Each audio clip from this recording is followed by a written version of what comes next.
I've already had a lot of fun creating this storage facility concept in Techtonica, but today I wanted to cover some tips for the update, as well as basic layouts for producing steel and concrete and using the blast miners and blast smelters so that you can build to your heart's content. Also, I would like to say thanks to Firehose Games for sponsoring this video, and before we get too far into this, if you do like the look of Techtonica and you don't own it already, make sure to check out their Steam page. I'll put a link in the description below. And from the 21st of December, this game will actually be going on sale, so do keep your eye out for that. But enough of that, let's get started. Now, the new stuff can be found at PT X-Ray in-game. This area is available from the get-go and is located a short dig from the elevator shaft that you can find slightly later on in your playthrough. In order to unlock the items as buildables, you'll need to start upgrading PT X-Ray. However, it will use monorail technology, so to automate the loading of resources, you'll need to unlock that research. But if you're starting with a fresh save or don't want to go through the effort of that, don't worry, you can hand feed the items if necessary. Now, this doesn't mean that you can't start building with the new pieces though. As located in front of PT X-Ray, you'll actually find a small walkway shaft where all the items there can be scanned, and after scanning the various items, you'll actually be given them to be used as buildables in your factory. You can also find slightly behind PT X-Ray and to the right, a little bunker full of limestone and buildables. Just a short dig once again behind PT X-Ray, which also includes some of the new blast miners and blast furnaces, which you can scan for various materials, so they won't give you a free item to place down. If, however, you're continuing your save, you'll likely not have to go through the effort of unlocking monorail technology, but you may have to make some changes to your save because the game has had quite a substantial update. Now, the first thing I recommend checking over is your Biobrick Production, just to make sure that everything continues running. You may notice that outputs are not working.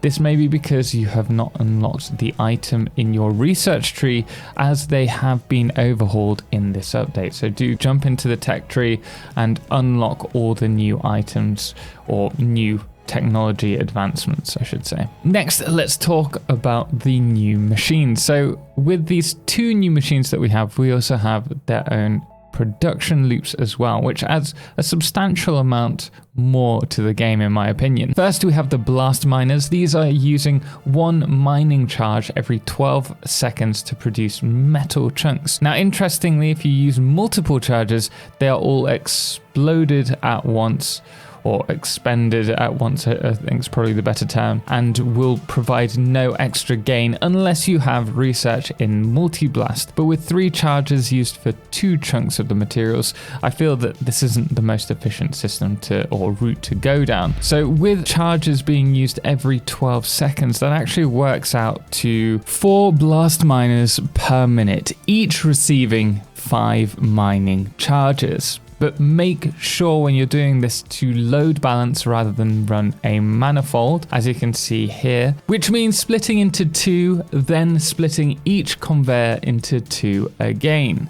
But don't merge it back into the storage where it's stored, because you'll still be limited by the inserters for that. Now, if you have just a single blast miner, you can split the line, feeding the blast charge twice, looping the resource back to the storage to create a balanced split. Now, I actually love this addition and think it's a really cool addition to the game. It's something that I haven't seen done in other factory automation games. And with the metal chunks, you're going to need to use threshers to grind them down to dust before smelting. The same goes for the copper chunks as well. Limestone, however, has to be blast smelted into quicklime, which follows the same system as blast miners. However, in order to unlock it, you will have to have unlocked the 3rd upgrade of PT X-Ray. Now, the blast smelter is the second machine that we have available in this update, and it works similarly, well, exactly the same as the blast miner.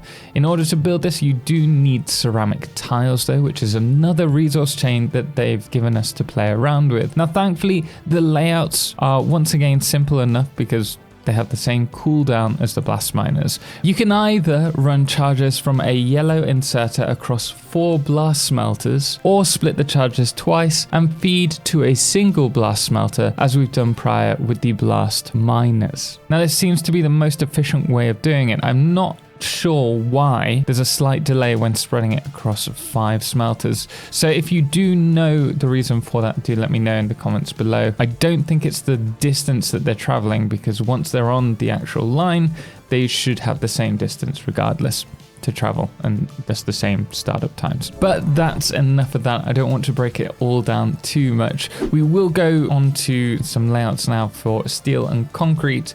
But I should also mention there's been a lot of updates in terms of exploring different caverns to have a look around, and also the narrative has also had a bit of an update as well, which is rather interesting, but I'm not going to spoil that here for you. So we're going to move on to the production of steel and concrete now, and these will also be required if you're wanting to do any buildings with the new stuff. So I've created these 2 layouts for you to run. So for concrete, you're going to want 5 miners, which will feed 5 smelters limestone. With these resources, they'll then flow the quicklime to the assembler to create concrete.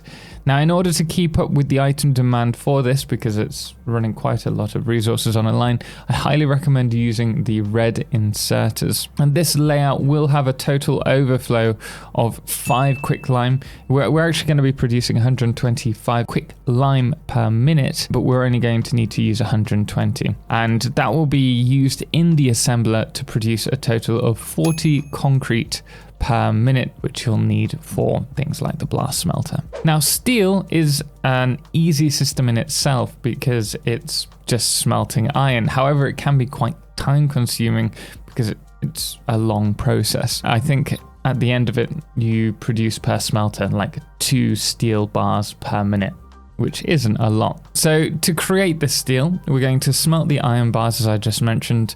And if you are looking for an efficient layout for steel, you can run 3 miners that are harvesting an iron node to 4 smelters. Then run the iron bars that are produced by those 4 smelters to another set of 10 smelters. And these smelters will turn the 60 iron bars that you're producing into a total of 20 steel bars per minute.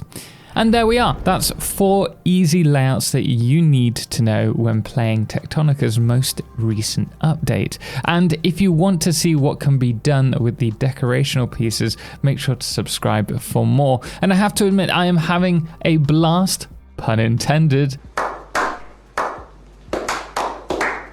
with the update so far. So let me know in the comments below if you'd like us to continue this with a Let's Play series. And once again, I'd like to say a huge thank you to Firehose Games for sponsoring this video. If you are interested in checking the game out and you haven't already, there is a link to the Steam page below. And if you have the game, do download the update and check it out. It's awesome.